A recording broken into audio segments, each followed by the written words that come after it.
The following is a Radio 1 dramatization. The time is 9 p.m. Now the late news from the WUHN newsroom. The Advisory Council for Radio Bradley, the Bradley University FM station, has been recommending that President Martin Abegg reactivate the station, move it to a new location, and find operating funds for the second semester. Two more endorsements for the upcoming 1972 state elections. The Lake County Central Democratic Committee has endorsed Governor Paul Simon, Lieutenant Governor, for the Democratic gubernatorial nomination. And the committee also picked State Representative Daniel Pierce of Highland Park for the Lieutenant Governor's berth on that ticket. Parochiade is finally law, as you know, but it has yet to meet the final test of legality. Governor Ogilvie signed the Parochiade bill into law on Thursday. There will be a court test. Mr. Ogilvie, in signing the bill, said it would provide relief to taxpayers who, he said, are forced to bear the full burden of educating youngsters forced into public schools by the closing of private and parochial schools. Actually, the ink was hardly dry on the bill before Lawrence Klinger of Chicago filed suit to get State Auditor Michael Howlett to start issuing Parochiade checks. Mr. Howlett is a supporter of Parochiade, but is holding up the funds in order to force a court test of the constitutionality of the new Parochiade program. Governor Ogilvie also says he plans to trim $76 million from the state's welfare budget, which will go into effect next Monday, because no one has come up with a better alternative. Thomas M. Murphy, the founder and president of the Independent Postal System, which was put into effect this past week in Peoria area, has announced that the firm will issue its first postage stamp on the 15th of November. It's to be used on second, third, and fourth class mail. These stamps range in price from 1 cent to 50 cents. 5-cent holiday stamps will be issued for use on Christmas cards, but those cards probably will not be delivered by the Independent Postal System this year because they just don't have the equipment at present time here in the Peoria area. However, the company does plan to provide that service of delivering Christmas cards next Christmas. This story just handed me. A wide portion of the northern part of the city has been struck by a complete power blackout. Power company officials say they have been unable to trace the source of the failure, but crews are working to rectify the difficulty. Thank you. In what seems to be a related development, some 20 persons have been admitted to Doctors Hospital suffering from what doctors say is apparently a respiratory disorder of undetermined origin. All those admitted are North Side residents. We'll keep you informed, of course, from the WUHN newsroom on this power blackout in the northern portion of the city. Whatever news we have, we'll pass along to you very quickly. We now return to Kaleidoscope.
This is the WUHN newsroom.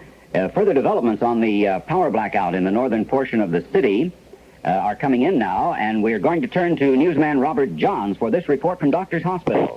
Doctors Hospital is within the area affected by the widespread power blackout in Peoria tonight. Power is being supplied by an emergency generating system.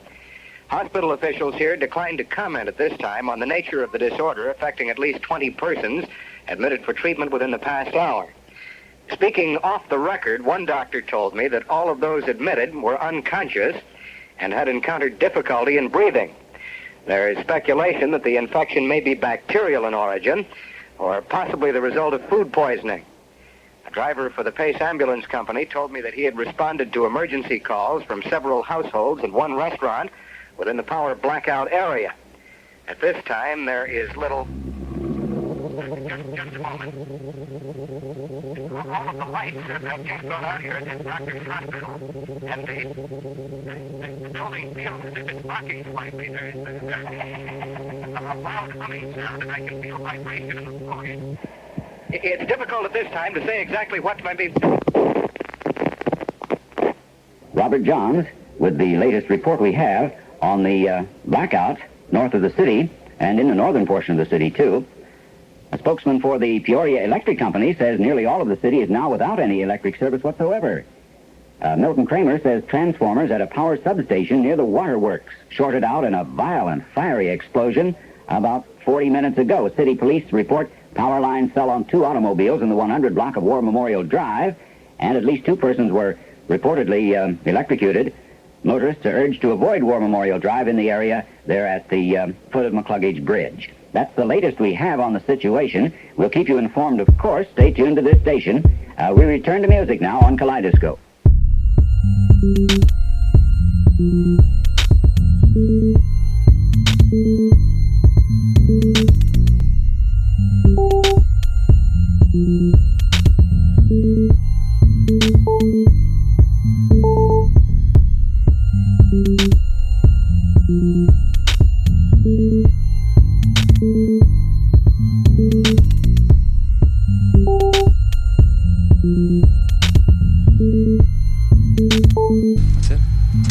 That's it.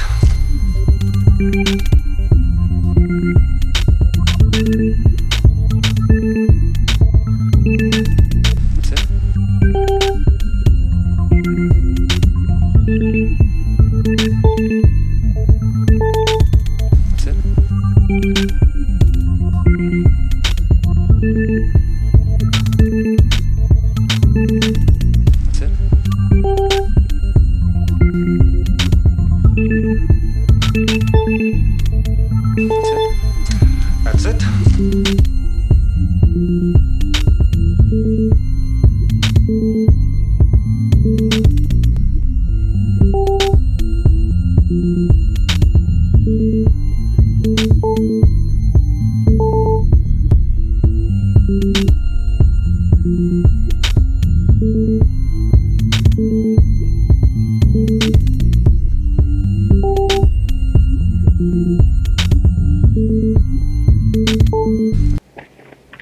We're back in the WUHN newsroom now. The reports are beginning to come in on this power failure in the area. We've been trying to locate newsman Warren LaSalle. Yes, he's ready now. He's in a mobile unit near the disaster area. Warren, will you come in, please? The situation here is considerably worse than original reports had indicated.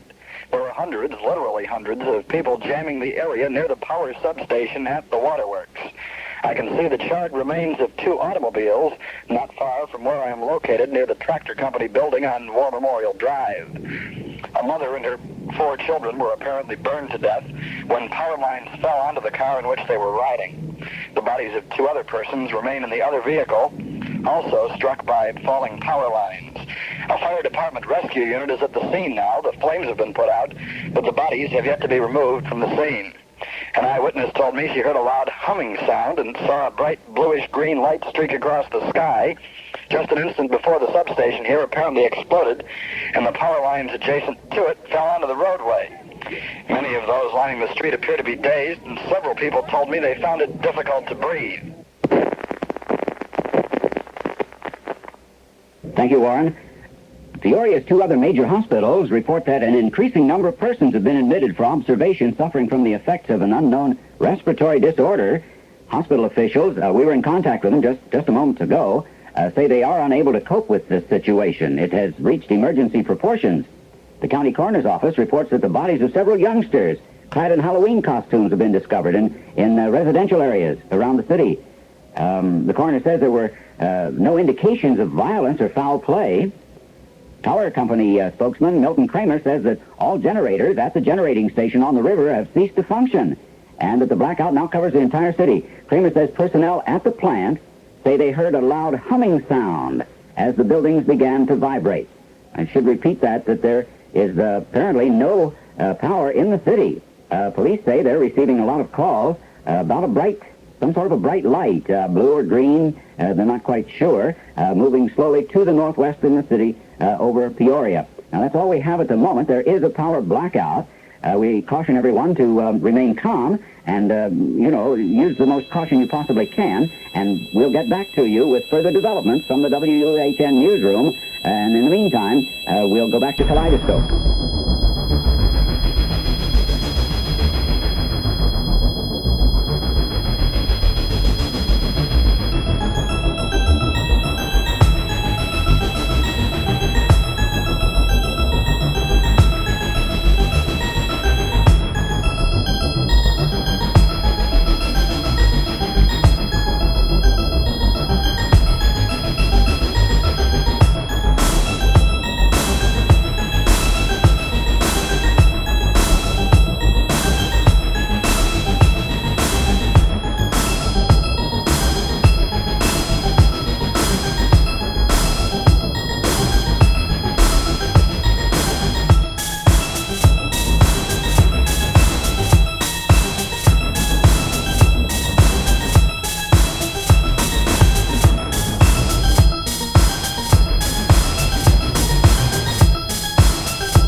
In the WUHN newsroom now, there is a power blackout in the area, and we are trying to get whatever reports we possibly can. Authorities in the control tower at the airport say they've been forced to close the airport to air traffic because of a disruption in communications caused by this massive power failure. We have another report now. From newsman Robert Johns at Doctors Hospital. Since my last report from this location, I've secluded myself within the administrative offices on the third floor. I'm now behind a plate of glass and trying to make sense of what I'm about to report to you. According to interns I've talked with in the past few minutes, several of those persons admitted to the hospital tonight have savagely attacked 2 doctors and several other emergency room personnel. In an attempt to control the enraged patients, hospital staff members have completely closed off all corridors leading to and from the area, which is now concentrated with people no longer down with the disease, but rampaging through the halls of this medical institution. According to a hospital spokesman, the area that I'm reporting from is completely secure. There's no remote chance of an invasion by the animals who have commandeered the upper floors of the building. They've apparently lost all control of their bodily functions, and they've resorted to the simplest methods of protecting themselves from things they no longer seem to understand. One patient appeared to be dying from suffocation. He was immediately scheduled for a tracheotomy, and the doctor was at the point of incision when the man, who supposedly was under sedation, came alive with the power and the fury of an enraged ape. He wrenched the doctor's scalpel from the surgeon's hand and sliced his throat from front to rear. Other personnel in the room fled through doors and into the awaiting horde of the living dead. I find it hard to keep my thoughts organized. That's what I'm trying to do. I just can't believe such a horrid thing could happen in the same building. All flights above this level have been completely barricaded and reinforced with tables, cabinets, chairs, machines. All equipment that is movable has been removed and set up in an effort to stop any living thing that might possibly break through the primary barriers. People are rushing about in a frenzied determination to stop whatever might be on the other side of that wall. There's absolute bedlam here now. They've smashed the plate glass and... Oh, I've never seen anything like it. They don't even look human. Oh, my...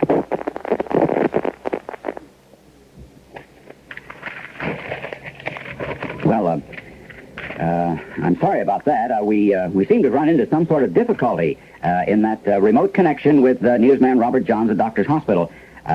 While our engineer tries to reestablish contact, which he will do just as quickly as possible, we have this report from another reporter in town that the mayor has left his home to go to his office from City Hall.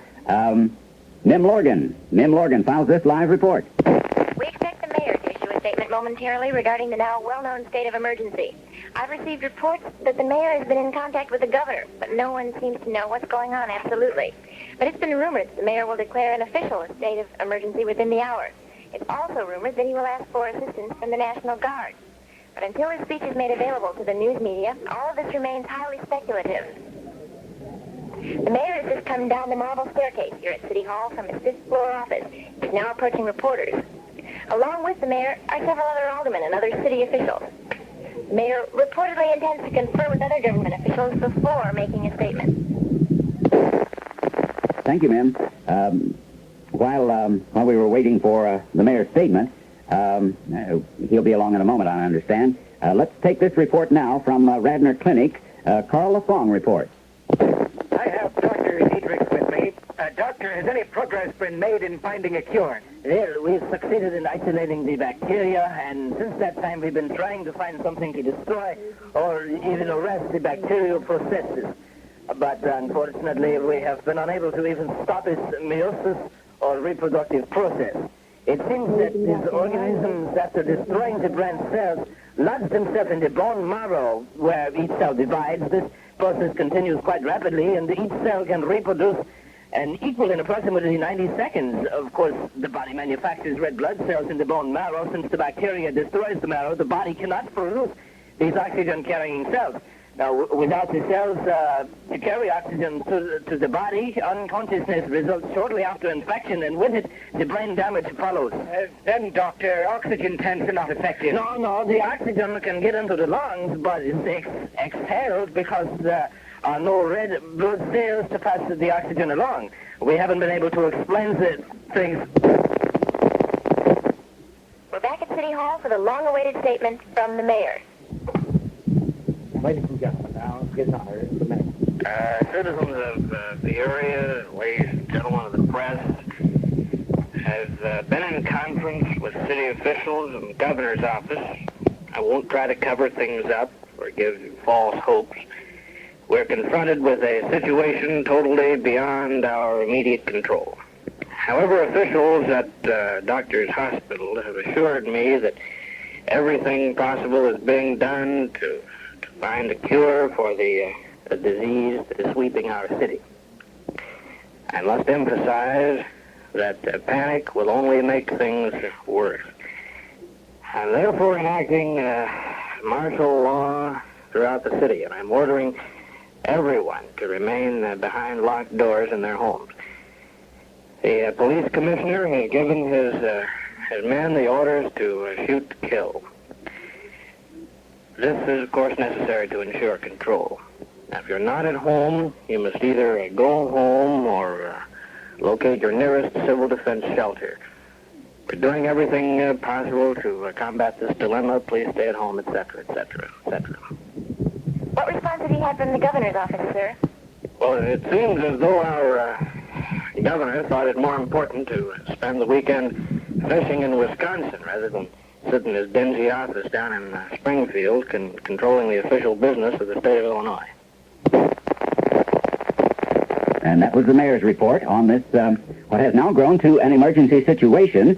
We're here in the WUHN newsroom. We have an unconfirmed report of a light plane flying in the VFR mode. That's That is to say, the pilot was flying into the Peoria airport pattern by eyesight only, because the radio communications at the tower are completely without power.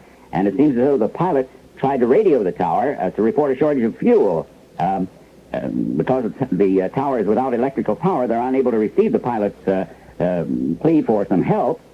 The pilot attempted a landing by eyesight, I'm told, and apparently mistook Harmon Highway for the landing strip. The plane was reportedly a multiple-engine craft, 3 persons on board. We do not know who they are, or were. The only plane in the area, according to the aviation officials, was a dual-engine craft, chartered.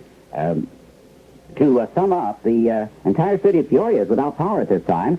The mayor has now declared the city under martial law and instructed residents to seek a place of safety, either in their own homes or one of the civil defense shelters. We've been unable to reestablish contact with newsman Warren LaSalle. We were speaking with him just a short while ago. He reported on the explosion of a power substation near the McCluggage Bridge. Newsman LaSalle filed this tape-recorded report from the scene about 20 minutes ago. If that's ready, all right, let's hear it. Hey, Fred, are you rolling on this? Yeah, Warren, go ahead. Look, Fred, it's getting pretty tense here. I don't think I'm going to have time to file another report, but before I'll have to get out of here.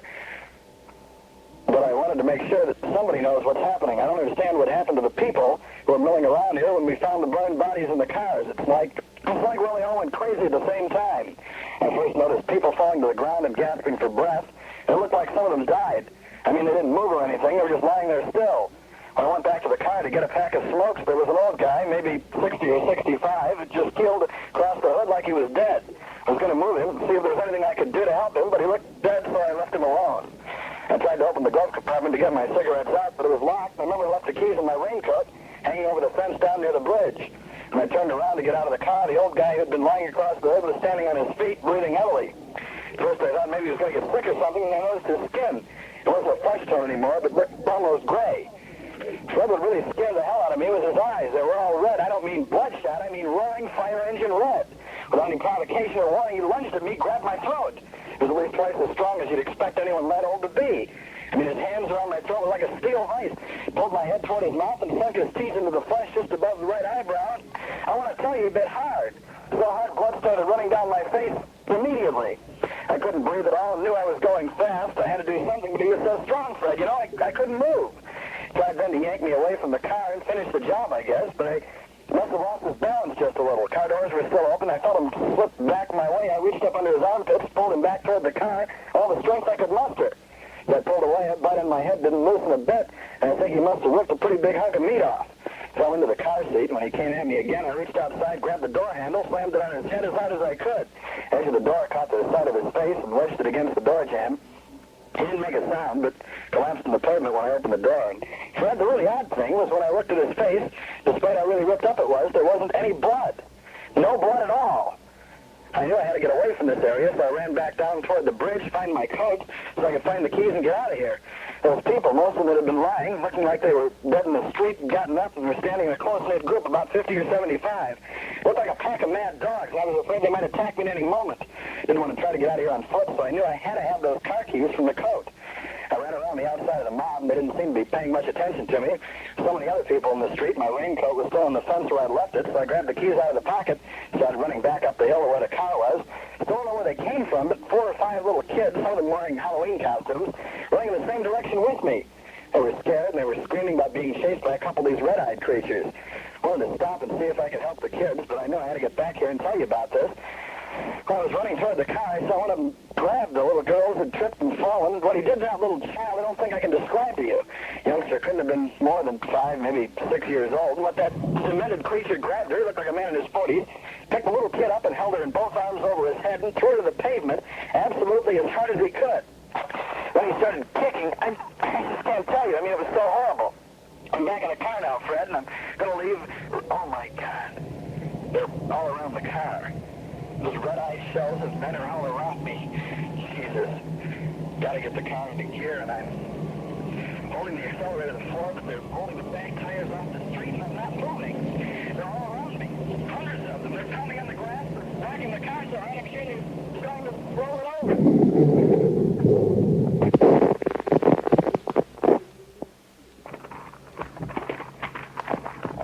we're back in the newsroom. That was a recorded conversation earlier between reporter Warren LaSalle and an engineer here at the studios. I'm sorry that the two-way got in there, but under the circumstances, we just had to rush. It's a two-way radio transmission, just suddenly terminated, as you heard it, as an angry mob attacked the news car. This is purely speculation, you understand, because we can't be there and just know what's going on. Perhaps the antenna was broken off when the people, as he said, swarmed over the news wagon. As was evident in the tape, Warren wasn't intending for his report to be made public, but we felt that you should hear it in spite of that, because of the extenuating circumstances and the condition of the area in general. We thought it would be better to give, all the information we possibly can. I understand now that we have a remote report coming up from veteran newscaster Gib Phillips from his home in Chillicothe.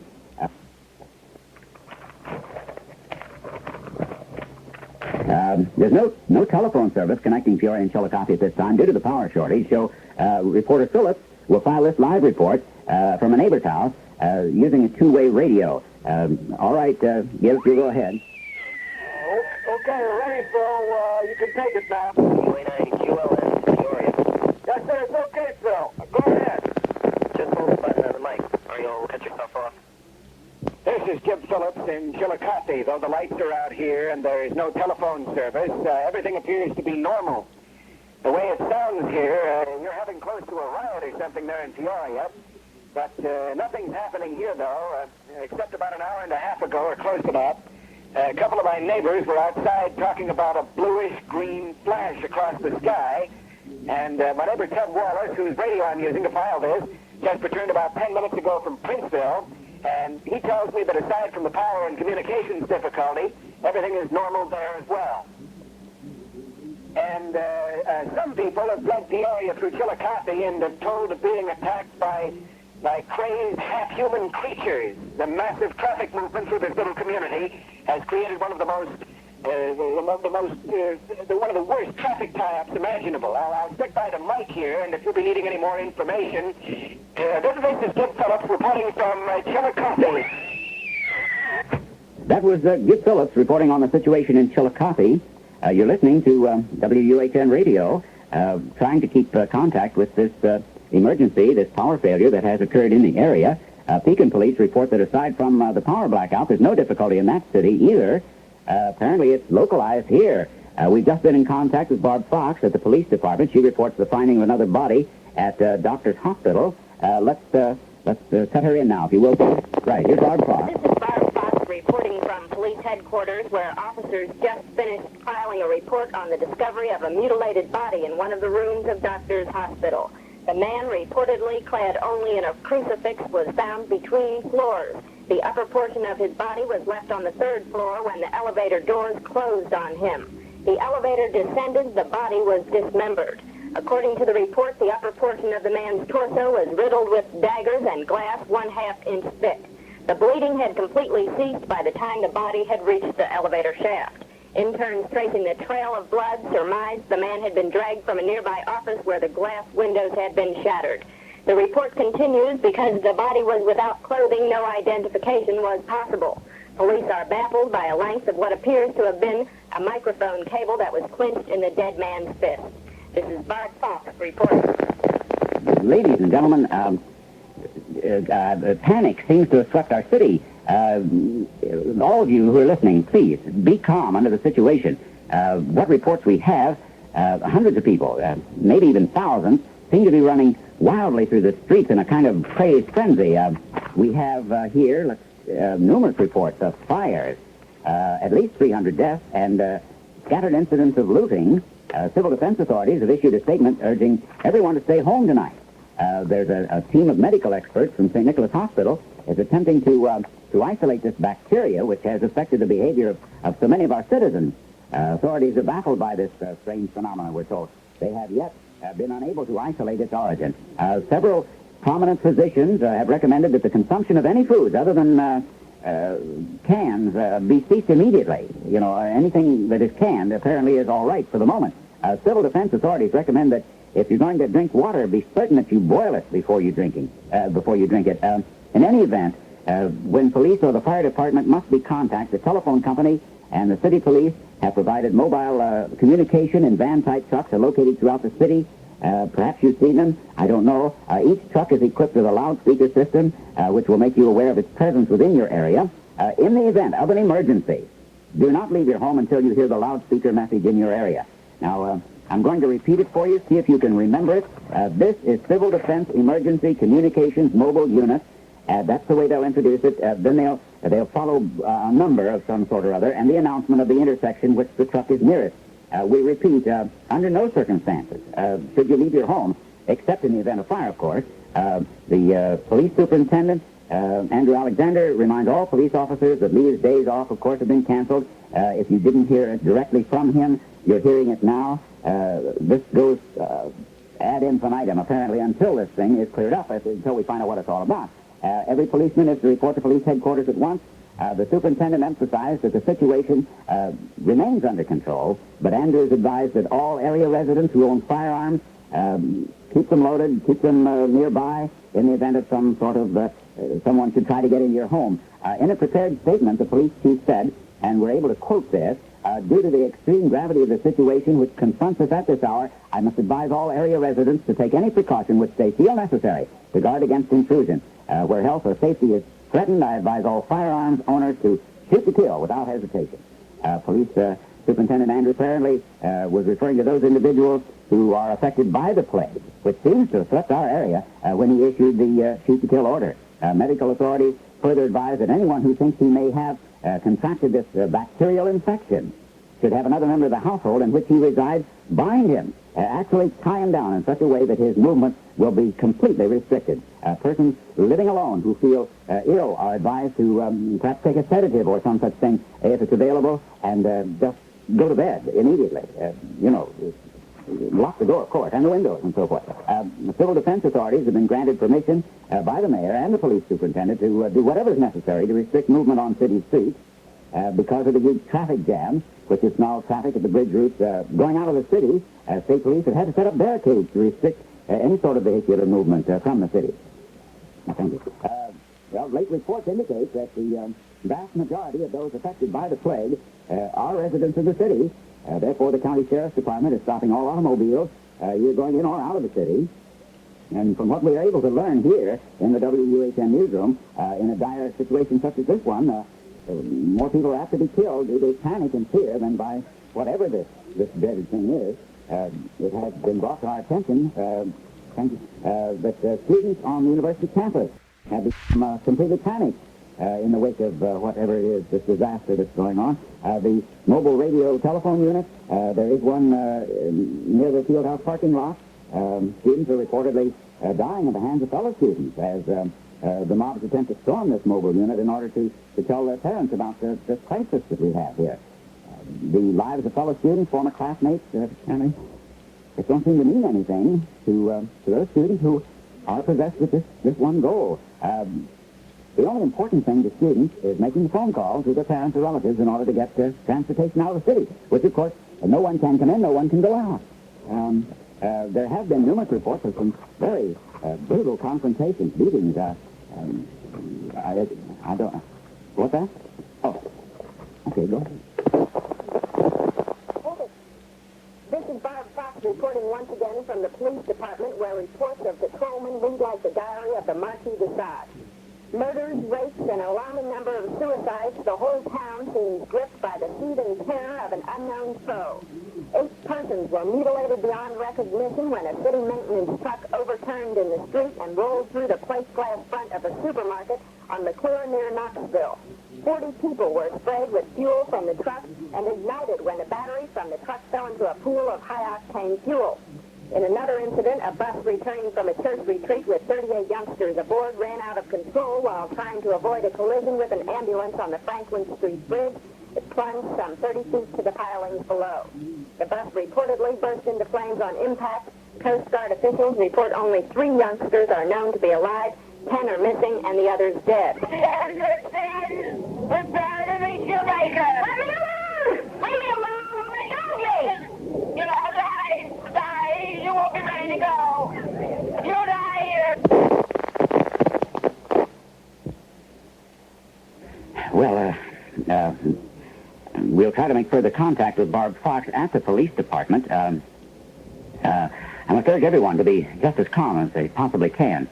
I've been in contact with numerous sources of information. Since our last report, these items have been brought to our attention. There's a hotel in the heart of downtown Peoria where 3 residents have flung themselves from the windows.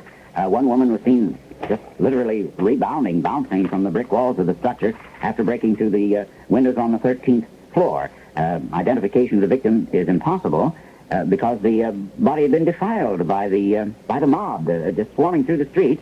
Police say the situation does remain under control. I don't know. I don't know exactly what it is they mean. It would seem that that isn't the case at all. Right now, at this time, radio communications between this station and our remote reporters, and I know you're anxious to hear what's going on, but I'm afraid I have been unable to get through to them. It is difficult to predict for how much time we'll be able to bring you live reports from the scene. News Director Wilbur Wobus informs me that a policeman has delivered to our studios a tape-recorded message from Dr. Donald Turhan. Now, in this recorded message, I am told Dr. Turhan claims to have isolated the source of the bacterial infection which has infected so many of us here in this area. Thank heaven we've been spared for the time, at least. I don't know quite what to say. This recording has not yet been heard by anyone on our news staff, so you and I are going to be hearing it for the first time. And if you just be patient, we'll get it here. Understand, we just received this. Just a moment, please.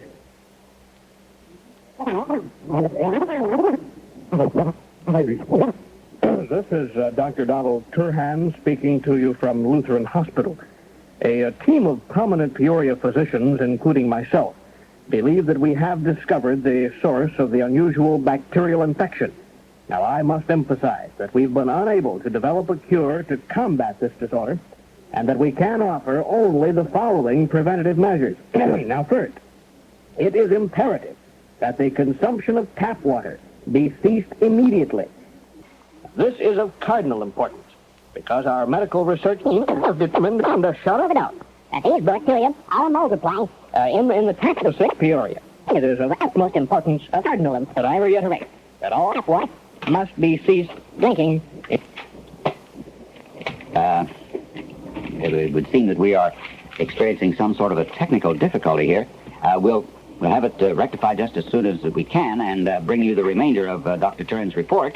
While Dr. Turhan was speaking, I did manage to get into communication on a two-way radio here with Gib Phillips in Chillicothe. He told me that the situation there remains as it was before, that apparently no one in that community has been affected by the plague, which has spread throughout Peoria. Phillips says that a number of persons who earlier got out of the Peoria area, apparently victims of the disease. However, sufficient manpower was available in Chillicothe to subdue those affected and to maintain some sort of order.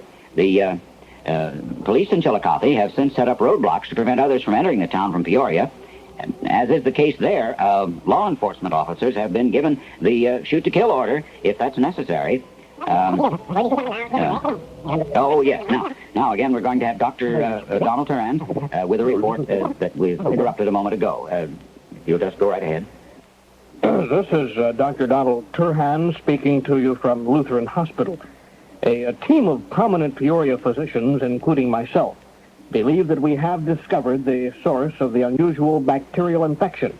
Now, I must emphasize that we've been unable to develop a cure to combat this disorder, and that we can offer only the following preventative measures. Now, first, it is imperative that the consumption of tap water be ceased immediately. This is of cardinal importance, because our medical research team has determined beyond a shadow of a doubt that these bacteria are multiplying in the tap of Peoria. It is of utmost importance that all water must be... Well, yeah, apparently the tape the doctor used to record the report that was sent to us, it just wasn't really good. Now, we're going to attempt to bring you Dr. Turhan's report later in this broadcast. Word has reached me now that reporter Mim Lorgan is located in one of our mobile units near Peoria's Courthouse Square, where civil defense authorities have set up an emergency treatment center and a communication facilities. So we'll take this report now as Mim Lorgan gives it to us right from the scene. Pandemonium October evening, there are literally thousands of people jamming the square. There's a human chain composed of policemen and firemen, special sheriff's deputies, and a number of persons who've not yet fallen victim to the plague threatening the city surrounding the perimeter of the square. Children are crying and running through the streets in search of parents who've either deserted them or who've been trampled to death by crazed victims of the plague who are roaming the streets in packs, like wolves ready for the kill. It seems like a bad dream, a nightmare from which I know there's no awakening. Old men and women who were apparently overpowered by the infection lie gasping for breath in the streets and in doorways. Those who've not yet suffered from the effects of the strange bacterial infection are, for the most part, panic-stricken and are huddled for warmth in small groups within the small area which has been secured. Only a short time ago, it was like any other weekend night in Peoria. Suddenly, a bluish-green light streaked across the sky over the city, and since that time, there's been chaos and civil disorder of the greater magnitude imaginable. Speculation as to the cause of this night of terror runs rampant through the crowd here. Stories range from blaming a communist conspiracy to destroy population centers to tales of alien invasion from outer space. And who's to say what the truth might actually be? There's sporadic shooting as police fire into bands of the crazed once humans who periodically attack their own kind like savage beasts of the night. The injured lie everywhere, and medical teams are spread far too thin to be of any real value. It seems as though no one is immune from this dread disease. There's an unconfirmed report that the mayor, after issuing a statement from City Hall, fell victim to it himself and brutally attacked a reporter as he attempted to leave the building. No one's able to explain why some have been affected by the disease and others not. In many instances, some members of the same family have gone raving mad while others remain apparently normal.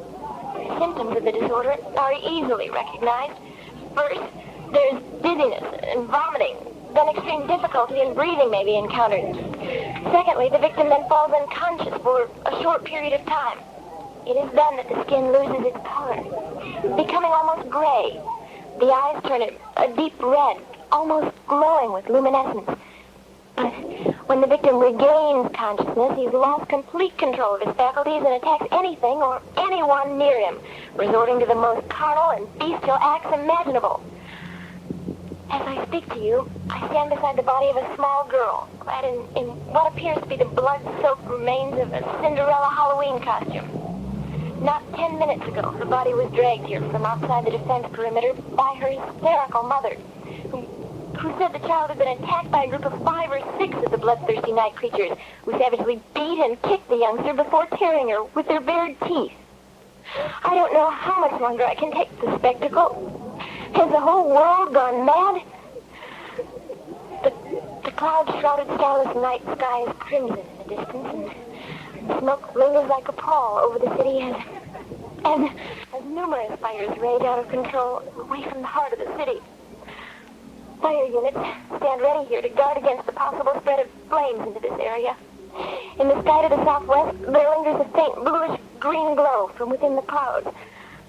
The light, which hovered for a time near the waterworks, streaked across the sky to its present location and has remained there for the past 40 minutes with no appreciable movement or any change in its intensity. Police attempted to get near the area where the strange glow remains, but fires rage completely out of control near the site, and they have as yet been unable to get close enough to attempt investigation. Near the center of the square, there's... Wait! The blue-green light is very brighter, and it appears to be moving closer. Yes, it is. It looks almost like a huge flare, dropping from the sky. And there's a sound which grows increasingly louder as it approaches this area. The sky above the city is not as bright as it is on the most brightly moonlit night. Oh, I've fallen over the clouds as the light drops. And I've never seen anything like it before. I'm really at a complete loss for words. It's more than light. It looks like a vehicle of some sort. It appears to be almost pie-shaped, narrow at the top, then it is at the bottom, like an inverted pie. And it's rotating. Strange light seems to emanate from within. It's dropping lower now, and It's so loud, I don't know whether you can hear me or not. There's a rushing of the wind about me, and something is falling from the sky. Many of them. I'm not sure what they are, but one is still at my feet. I picked one up. It looks like a small capsule of some sort. There are literally hundreds of them falling, like rain, all about me. They're breaking as they hit, and there's a milky white liquid splattering on the pavement as they break. I feel people are falling. The police are firing, but there's no stopping them. The trains, beams are breaking through the human chain around where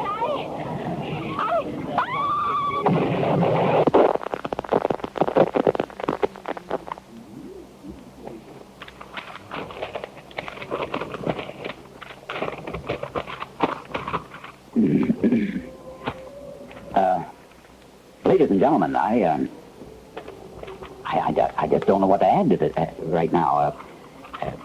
You heard just exactly what's happening in downtown Peoria. An eyewitness account.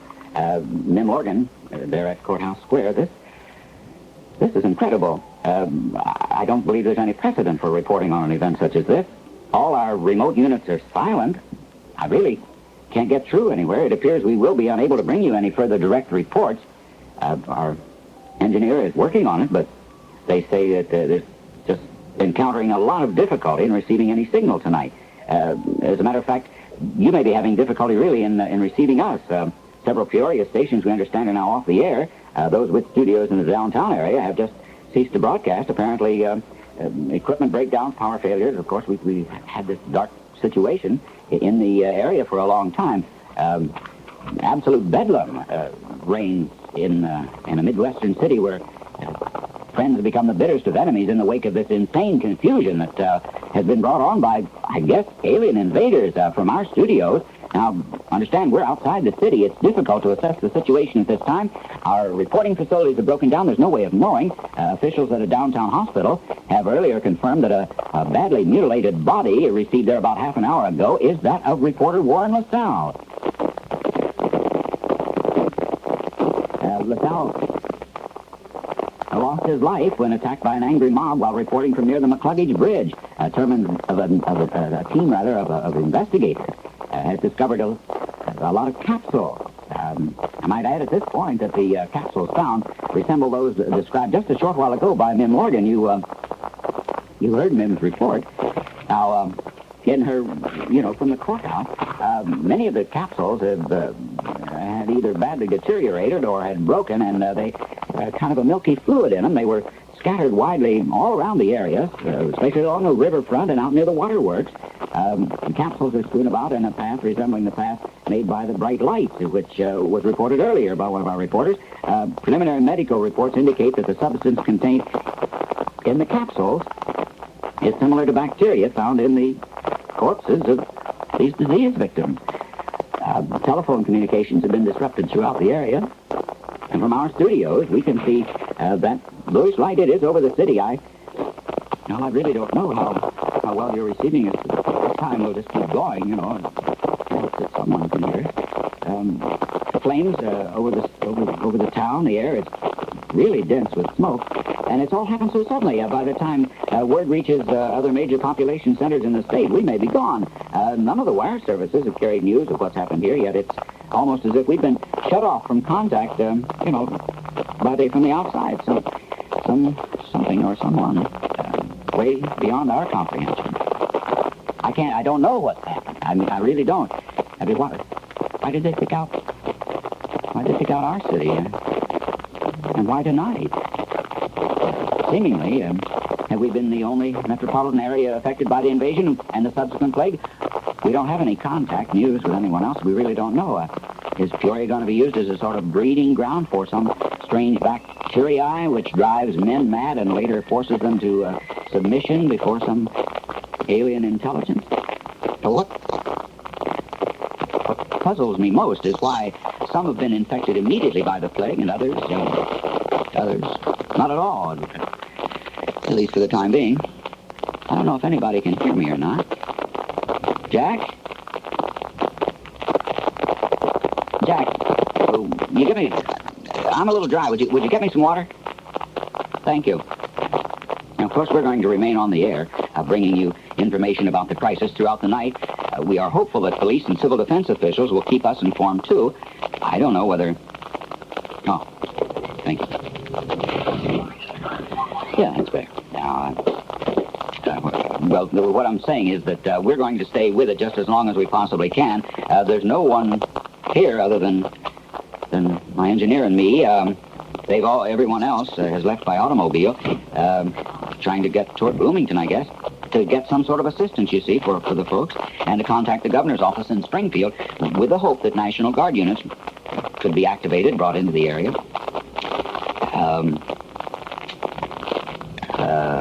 Recapping here these events, it's about an hour ago that a bright bluish-green light was seen first over the city near... Jack? Jack, come back in here right away. Yeah, what's the trouble? Where did it... Hey, you look sick. You want me to go get help or something? Where did you get this water? Is it from the cooler in the hall? No, the bottle's empty. I drank from the cooler about 20 minutes ago. So I got yours from the tap in the restroom. I thought it was all right. No. Don't you see that? Hey, are you going to be all right? Ought I try to get a policeman or something? That's why some people have got the disease and others haven't. They dump that bacteria into water supply. It must grow like crazy. Only those who have this... Only those who have had water in the past hour or so. Jack? But I've been so busy with tapes back here and the two-way and all. I never thought that something might be wrong. Oh, no, it's not your fault, but you got to get me out of here right away. Now, Jack, you know what happened to the others. Get me out of the building, lock the doors, no matter what now. And don't let me back in. But I couldn't do that. You and I have known each other for 5, 6, 7 years. I couldn't do that. No. I mean, there's so much interference, I doubt anyone here. Anyway, but...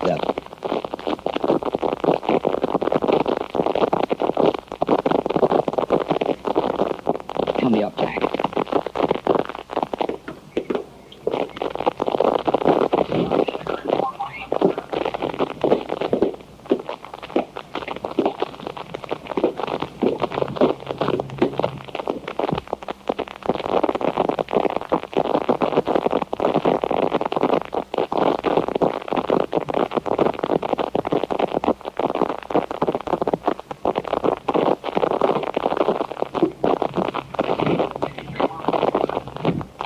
Due to circumstances beyond our control, we're now forced to leave the air.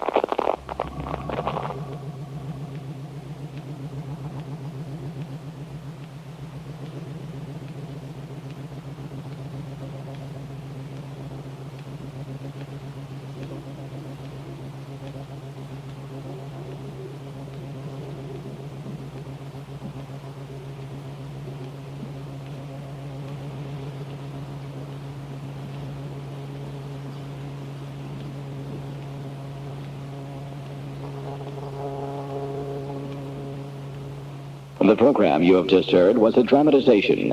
Any resemblance between characters in our story and persons, living or dead, is purely coincidental. This is WUHN FM in Peoria, Illinois, Radio 1.